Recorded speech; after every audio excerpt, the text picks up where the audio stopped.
The delivery room fell silent only 2 hours after their daughter entered the world. Instead of reaching out with tears of joy, the new father stepped backward, his face drained of color, and quietly refused to hold the tiny baby wrapped in a pink blanket. Nurses exchanged worried glances. His exhausted wife felt her heart shatter before she had even left the hospital bed. But what happened the very next morning would reveal a truth no one in that room could have imagined. If you believe in kindness, forgiveness, hope, and second chances, please like this video, leave a comment, share it with someone you care about, and subscribe to our channel to become part of our growing family. Caroline Mercer had dreamed about becoming a mother for years. After 4 heartbreaking miscarriages, every doctor's appointment felt like walking through a storm. Her husband, Graham Ellison, never left her side through those painful years. He painted the nursery himself, attended every medical visit, read parenting books during lunch breaks, and whispered every night that one day they would finally bring a baby home. Their marriage had survived disappointments that would have broken many couples, and when Caroline finally carried a healthy pregnancy to full term, they believed life had finally rewarded their patience. On a bright spring morning, their daughter arrived safely. The nurses celebrated, the doctor smiled with relief, and Caroline cried tears she had held back for nearly a decade. Little Eliza had tiny fingers, soft golden hair, and curious blue-gray eyes that seemed far too alert for a newborn. Everyone expected Graham to rush forward, but instead something changed inside him the moment he looked closely at his daughter's face. His smile disappeared. He stared silently before taking one slow step backward. Caroline noticed immediately. She watched him refuse when the nurse gently offered him the baby.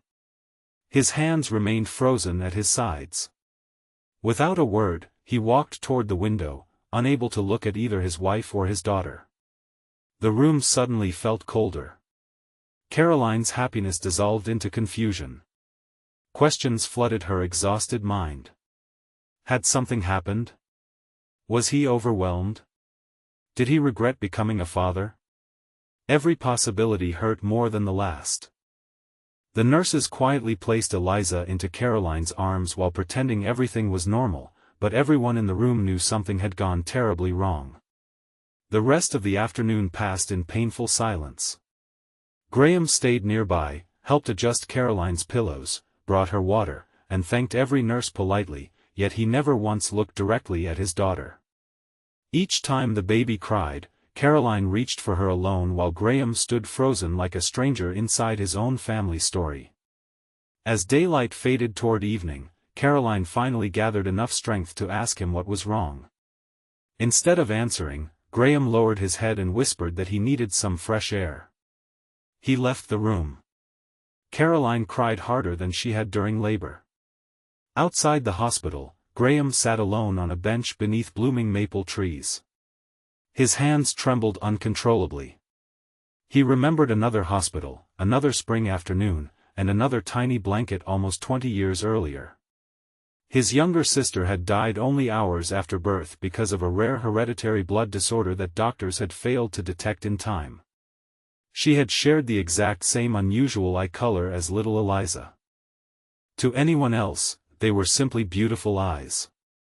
To Graham, they were a terrifying reminder of the greatest tragedy his family had ever known. Fear had completely overwhelmed joy. Instead of embracing his daughter, he had allowed old trauma to convince him that history was repeating itself. That night he barely slept in the uncomfortable hospital chair outside Caroline's room. Every few minutes he opened medical websites on his phone, desperately searching for symptoms of the disorder. Each article made his anxiety worse. The next morning, the hospital's senior pediatric specialist entered the room carrying fresh test results. Caroline immediately feared the worst. The doctor smiled warmly before explaining that all newborn screening tests looked completely normal. Eliza was perfectly healthy. During the examination, Graham finally admitted the truth about his sister's death and the fear he had hidden from everyone, including Caroline. The doctor listened patiently before placing a reassuring hand on his shoulder. Medical science had advanced enormously over the past 2 decades. The disease Graham feared would have appeared immediately during routine screening, and Eliza showed absolutely no signs of it. For the first time since his daughter had been born, Graham allowed himself to breathe.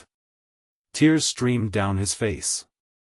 He realized he had spent the first precious hours of his daughter's life running from memories instead of embracing the miracle right in front of him. Slowly, almost afraid he didn't deserve the chance, he walked toward Caroline. She looked at him through swollen eyes filled with both hurt and hope. Without speaking, Graham knelt beside the hospital bed. His voice shook as he admitted that he had failed them both. He confessed every fear, every childhood memory, and every sleepless moment that had controlled him. He explained that he hadn't rejected his daughter because he didn't love her.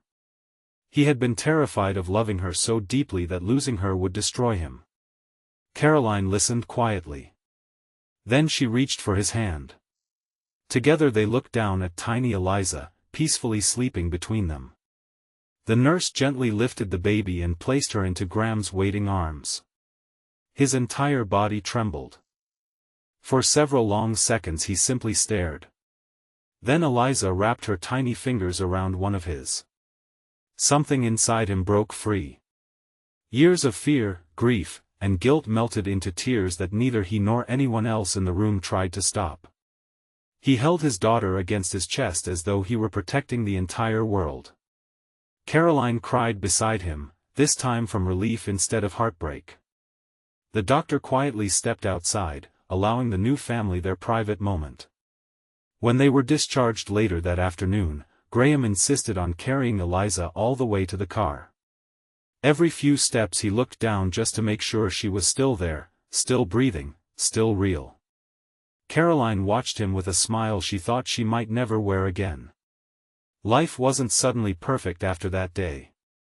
Graham began attending therapy to face the childhood trauma he had buried for years.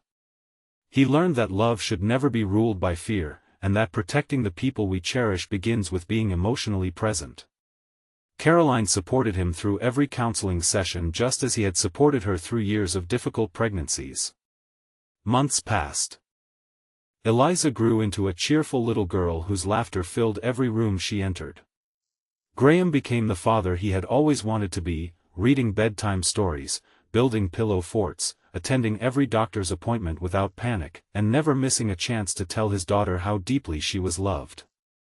One sunny afternoon on Eliza's first birthday, Graham quietly looked around the backyard filled with family and friends.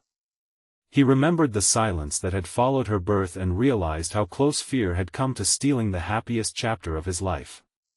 He kissed Caroline's forehead and thanked her for choosing forgiveness when she had every reason to walk away. She smiled and reminded him that families are not built by perfect moments but by imperfect people who choose each other again and again. Before this story ends, we'd love to hear from you. Have you ever let fear keep you from embracing something beautiful until it was almost too late? Share your thoughts in the comments because your experience may encourage someone else who is struggling today. If this story touched your heart, please like this video, leave a meaningful comment, share it with someone who needs hope today, and subscribe to our channel so you never miss another emotional journey. Sometimes the greatest battles are invisible. Sometimes the strongest people are those who admit they are afraid. And sometimes, the morning after our darkest mistake becomes the first sunrise of a brand new life. Graham learned that love isn't the absence of fear, it is choosing to reach out anyway. The moment he finally held his daughter, he discovered that the memories of yesterday no longer had the power to define tomorrow, and that the smallest hand can heal the deepest wound when a heart is finally willing to open.